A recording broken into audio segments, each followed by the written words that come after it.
Hello students. तो अपना आज का टॉपिक स्टार्ट करते हैं। लास्ट लेक्चर में मैंने आपको बताया था बायो सावर्ट लॉ। ठीक है, बायो सावर्ट लॉ हमने सीखा था कि क्या होता है, और उससे हमने लास्ट में डेरिवेशन में एक फॉर्मूला फाइंड आउट किया था। वो था dv is equal to ideal sine theta upon में आर स्क्वायर। ठीक है, सॉरी ये प्रोपोर्शनल होता है।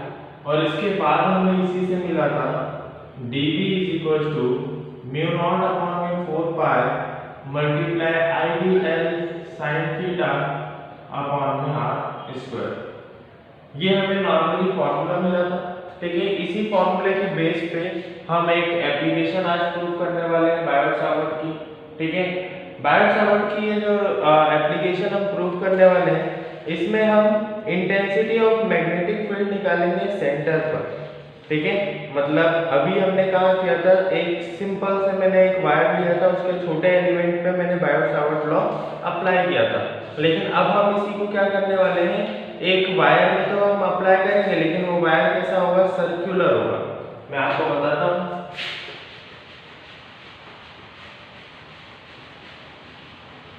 ये भी मैं रख कर देता हूँ पूरा। मैंने एक वायर लिया है कुछ इस तरीके से और उसको पूरा सर्कुलर घुमा दिया। ठीक है, मतलब एक वायर है, उसको पूरा सर्कल में मैंने क्या कर दिया है, रोटेट कर दिया है कुछ इस तरीके से।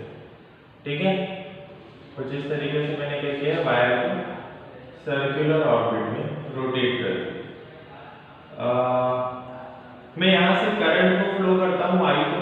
देखो मुझे यहाँ पर करना क्या है कि इस करंट के वायर में, ठीक है, विद्युत धारा प्रवाहित हो रही है इस वायर में। तो इसमें हम करेंगे क्या, सिंपली मैं सेंटर पर इसके केंद्र पर विद्युत चुंबकीय क्षेत्र की तीव्रता निकालूंगा। इस डेरिवेशन का अगर हम नाम देखेंगे तो नाम सिंपली क्या है, we have to find the magnetic field at the centre of circular loop carrying current. ठीक है, या फिर धारावाही वृत्ताकार लूप के केंद्र पर चुंबकीय क्षेत्र की तीव्रता हमें यहाँ पर निकालनी है। ठीक है, तो बहुत सिंपल सा पार्ट देखो, इसके पीछे मेथोडोलॉजी में क्या लगाने वाला हूँ। सबसे पहले इसमें आई करंट फ्लो हो रहा है, मुझे सेंटर पर क्या निकालना है, चुंबकीय क्षेत्र की तीव्रता। ठीक है, इसके सेंटर पर मैं क्या निकालूंगा, चुंबकीय क्षेत्र की तीव्रता। कहां से निकालना है, तो जब मैं इस वायर में करंट फ्लो कर रहा हूं तो यहाँ पर इलेक्ट्रिसिटी फ्लो हो रही है, यहाँ पर विद्युत धारा प्रवाहित हो रही है। तो मैंने आपको बताया था कि जब भी किसी वायर में इलेक्ट्रिसिटी फ्लो होती है तो उसके आसपास क्या डेवलप हो जाती है, मैग्नेटिक फील्ड डेवलप होती है। ठीक है, तो इसी तरीके से जब इसमें इलेक्ट्रिसिटी फ्लो होगी तो उसके आसपास क्या डेवलप होगी, मैग्नेटिक फील्ड। तो यही मैग्नेटिक फील्ड की तीव्रता, इसी चुंबकीय क्षेत्र की तीव्रता उसके केंद्र पर कितनी होगी वो हमें यहाँ निकालनी है। ठीक है, तो मैंने ये डायग्राम बनाया है। सिंपली इसमें मैं कुछ पार्टीशन दे देता हूँ। अब देखो मैं इसको करने किससे वाला हूँ, मैं इसको बायो सावर्ट लॉ से सॉल्व करने वाला हूँ। तो मैं क्या करता हूँ, बायो सावर्ट लॉ आपको पता है कि हमेशा किस में लगता है, छोटे पार्ट में, छोटे एलिमेंट में लगता है। तो मैं इसको छोटे छोटे एलिमेंट्स में डिवाइड कर देता हूँ कुछ इस तरीके से। ठीक है, इनको मैंने छोटे छोटे एलिमेंट्स में डिवाइड कर दिया और इसी तरीके से पूरे उसको मैं करूंगा। तो मैं इसको नाम दे देता हूँ। सबसे पहले इसको नाम देता हूँ ए, इसको बी, इसको सी, इसको डी, ई, एफ और आगे तक जैसे आपको नाम देने हैं। ठीक है, ये यहाँ पर जो पॉइंट दिया हुआ है, इस पॉइंट को मैं क्या दे देता हूँ, फी दे देता हूँ। ठीक है, ये जो एक एक पार्ट की लेंथ है, ये लेंथ क्या है, तो ये लेंथ हो जाएगी AB, ये हो जाएगी BC, ये हो जाएगी DC। इस तरीके से ये लेंथ आगे बढ़ती रहेगी। बायो सावर्ट लॉ में और हमें क्या चाहिए था, हमें एंगल चाहिए था। तो मैं क्या करता हूँ, इस पॉइंट से, मतलब ये वाला जो पॉइंट है, इससे अगर मैं P पे डिस्टेंस निकालता हूँ तो ये डिस्टेंस क्या हो जाएगी R, और इसी के बीच में बनने वाला एंगल ये क्या होने वाला है, 90 डिग्री का होने वाला है। 90 डिग्री में क्यों बोल रहा हूँ, क्योंकि ये सरफेस बहुत छोटी है और हर एक एंगल यहाँ पर कितने का बनेगा, 90 डिग्री का बनेगा। और हर एक के लिए R की वैल्यू जो होगी, ये दूरी जो होगी वो सेम होगी। क्यों सेम होगी, क्योंकि हर एक वृत्त की जो त्रिज्या होती है वो बराबर होती है, ठीक है। मतलब मैं उस सेंटर से किसी भी पॉइंट पर डिस्टेंस लेता हूँ, अगर एक सर्कल मैंने लिया हुआ उससे किसी भी पॉइंट पर मैं डिस्टेंस लूंगा तो ये सारी डिस्टेंसेस क्या होने वाली हैं, बराबर होने वाली हैं। तो इसलिए यहाँ पर r की डिस्टेंस सबके लिए क्या होगी, सेम होगी। अब मैं देखता हूँ इंटेंसिटी बायोट-सावर्ट लॉ अप्लाई करते हैं हम, ठीक है।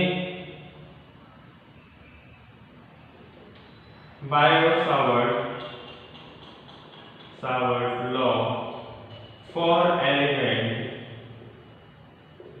AB, ठीक है। मैं किसके लिए अप्लाई कर रहा हूँ, अभी AB के लिए अप्लाई कर रहा हूँ, ठीक है। बायोट-सावर्ट का नियम किसके लिए, AB के लिए। AB के लिए अगर मैं लगाऊंगा तो यहाँ पर सबसे पहले तो dB क्यों, intensity of produced magnetic field, ठीक है। उत्पन्न हुई चुंबकीय क्षेत्र की तीव्रता, तो dB हो गई। dB इज प्रोपोर्शनल टू, आपको पता है करंट क्या फ्लो हो रहा है, I। dl की जगह पर क्या आ जाएगा, AB, क्योंकि सबसे पहले पार्ट की हम बात कर रहे हैं तो IAB। उसके बाद क्या आ जाएगा, sin थीटा। तो देखो मैं ये प्रोपोर्शनल हटा के डायरेक्टली दूसरा वाला एक्सप्रेशन लिख रहा हूं, म्यू नॉट अपॉन में 4 pi multiply IAB sin theta upon में r स्क्वायर, ठीक है। क्या लिखा मैंने, dB म्यू नॉट अपॉन में 4 pi multiply IAB sin theta upon में r स्क्वायर। बट लेकिन थीटा इज इक्वल टू क्या दिया हुआ है, 90 डिग्री। थीटा कितना है, 90 डिग्री है। अब जब 90 डिग्री है हमारा थीटा, तो मैं इसको बोलता हूं dB is equal to mu not upon में 4 pi multiply IAB sin 90 degree upon में r स्क्वायर, ठीक है। ये क्या हुआ, हमारा एक एक्सप्रेशन हो गया जिसमें हमने क्या कर दिया, normally dB mu not upon में 4 pi multiply IAB sin theta, तो sin थीटा की जगह पर क्या रख दिया, 90 डिग्री एंड अपॉन में r स्क्वायर। आगे बढ़ते हैं, sin 90 की वैल्यू क्या होती है, 1, तो इसको हटा देते हैं। dB is equal to mu not upon में 4 पाई मल्टीप्लाई IAB अपॉन में r स्क्वायर, इसको दे दो इक्वेशन नंबर 1, ठीक है। सिमिलरली फॉर BC, AB के लिए हो गया था, अब BC के लिए देखते हैं। BC के लिए भी बिल्कुल ऐसे ही होगा, क्या हो जाएगा, dB is equal to mu not upon में 4 पाई मल्टीप्लाई IBC अपॉन में r स्क्वायर, ये हो गया सेकंड। आया समझ में।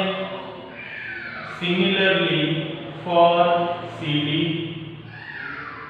तो CD के लिए क्या आ जाएगा, dB is equal to mu not upon में 4 पाई मल्टीप्लाई ICD अपॉन में r स्क्वायर, इसको दे दो इक्वेशन नंबर 3। और इसी तरीके से जितने यहाँ पर एक्सप्रेशन आने वाले हैं, जितने आगे तक आएंगे, वो सब मैं यहाँ पर क्या कर देता हूँ, सबको रिप्रेजेंट कर देता हूँ डैश डैश से। एंड फॉर ऑल सभी एलिमेंट्स के लिए कुछ इसी तरीके से हो जाएगा। अब from equations first, second, third and n, ठीक है। पहली, दूसरी, तीसरी, चौथी, पांचवी और इस तरीके से पूरे अगर सर्कल के मैं निकालूंगा तो वहां पर कितनी आ जाएगी, n। तो मैं सबको क्या कर देता हूं, प्लस कर देता हूं, ठीक है। यहाँ पर मैं क्या करने वाला हूँ, सारी इक्वेशंस को प्लस करूंगा। तो देखना ध्यान से, मैं इन सबको लिख देता हूँ 1 + 2 + 3 प्लस यहाँ तक n। तो dB प्लस कहाँ तक, nth तक, is equal to mu not upon में 4 पाई। में क्या कर रहा हूँ, देखो इस वाली इक्वेशन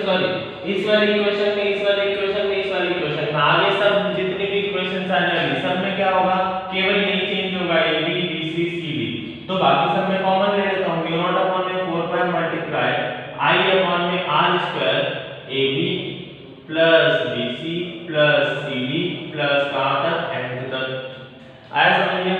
अब dB dv क्या है, छोटी मैग्नेटिक फील्ड होगी, ठीक है, छोटा चुंबकीय क्षेत्र होगा, उसमें मैं प्लस अगर करते जाऊंगा सबका तो एक बड़ा चुंबकीय क्षेत्र मुझे मिल जाएगा, तो मैं dv हटाकर डायरेक्टली वहां पर क्या लिख देता हूं, b, ठीक है। Magnetic field is equal to mu not upon में 4 पाई मल्टीप्लाई i अपॉन में r स्क्वायर, यहां पर ab plus bc plus cd plus कहां तक n तक।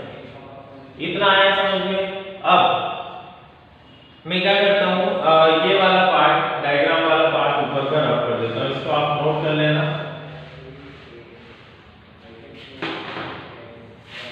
बट हमें क्या पता है, ज्यादा ऊपर में लिख दिया मैंने, बट हमें क्या पता है, AB plus BC plus CD plus ये सब क्या है, sorry, is equal to circumference of circle, circumference of circle, ठीक है। क्या है सर्कमफेरेंस को हम हिंदी में क्या बोलते हैं, 2 मिनट, वृत्त की परिधि, ठीक है। सर्कमफेरेंस ऑफ सर्कल है। अगर AB plus BC plus CD को आप देखोगे इस तरीके से सबको जोड़ते जाओगे तो ये क्या बन जाएगी, सर्कमफेरेंस बन जाएगी, वृत्त की परिधि बन जाएगी। वृत्त की परिधि का फॉर्मूला क्या होता है, तो वृत्त की परिधि का फॉर्मूला होता है circumference of circle is equal to 2 pi r, ठीक है। तो यहाँ पर AB plus BC plus CD ये क्या है, सर्कमफेरेंस ऑफ सर्कल है जिसकी वैल्यू होती है 2 पाई r, तो मैं इन सबको हटाकर क्या लिख देता हूँ, 2 pi r। So B is equal to mu not upon में 4 पाई मल्टीप्लाई I अपॉन में r square multiply 2 pi r, r से r को मैं कैंसिल कर देता हूँ। B is equal to mu not upon में 4 pi multiply 2 pi I upon में r, और इसकी यूनिट क्या होती है, टेस्ला, तो आप यहाँ पर टेस्ला लिख लो, ठीक है। तो इस तरीके से हमने यहाँ पर क्या कर लिया, डेरिवेशन कर लिया। अब आप ये पूछोगे कि यहाँ पर 2 पाई से हम 4 पाई को कैंसिल कर सकते हैं या नहीं, तो आपको यहाँ पर कैंसिल नहीं करना, ठीक है। उसका रीजन ये है कि मैं आपको पहले बता चुका हूँ कि म्यू नॉट अपॉन में 4 पाई की एक वैल्यू होती है, वैल्यू क्या होती है, 10 की पावर -7। अगर यही वैल्यू को मैं ऐसा बोलता हूँ कि ये 2 पाई से 2 पाई कैंसिल कर देता हूँ, तो फिर म्यू नॉट अपॉन में 4 पाई की वैल्यू में किसी न्यूमेरिकल में पुट नहीं कर पाऊंगा। इसलिए आपको क्या करना है, म्यू नॉट अपॉन में 4 पाई को एज इट इज यहाँ पर रखना है और 2 पाई को भी वहाँ पर एज इट इज रखना है, इनको कैंसिल नहीं करना है। कैंसिल करोगे तो भी सही रहेगा, लेकिन आपको कैंसिल नहीं करना है क्योंकि आपको ये फॉर्मूला लर्न करना है, ठीक है।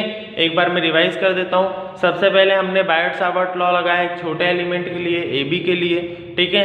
AB के लिए लगाया तो dB is equal to mu not upon में 4 pi multiply I AB sine theta upon में r स्क्वायर, ठीक है। आगे आते हैं तो थीटा की वैल्यू मैंने आपको बताई सर्कल में क्या होती है, वहाँ से अगर छोटे एलिमेंट से अगर मैं देखता हूँ तो थीटा की वैल्यू होती है 90 डिग्री। तो थीटा हो गया अगर 90 डिग्री, तो बाकी का देखते हैं। साइन थीटा की वैल्यू मतलब साइन 90 डिग्री की वैल्यू क्या हो जाएगी, 1।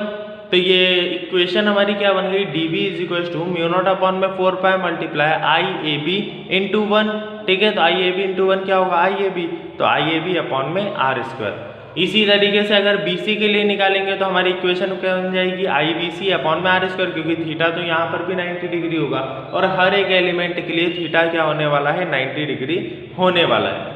इसी तरीके से आपको यहाँ पर डैश डैश जैसे मैंने किया हुआ है वैसे आपको भी 2-3 लाइन में डैश डैश करना है, जिससे ये पता चलता है कि आगे के एलिमेंट्स को भी हम इसी तरीके से निकालने वाले हैं। इसके बाद सारी इक्वेशन जितनी भी आई थी इन सबको मैंने प्लस कर दिया, क्योंकि हर एक एलिमेंट की वजह से अगर मैंने निकाल दिया है तो मैं लास्ट में सबको प्लस करके उसके सेंटर पर वैल्यू निकाल सकता हूँ। तो मैंने यहाँ पर सबको प्लस कर दिया, सर्कमफ्रेंस ऑफ सर्कल की जगह उसका फॉर्मूला रख दिया 2 पाई r, ठीक है, और यहाँ पर हमारा आंसर आ गया। Thank you.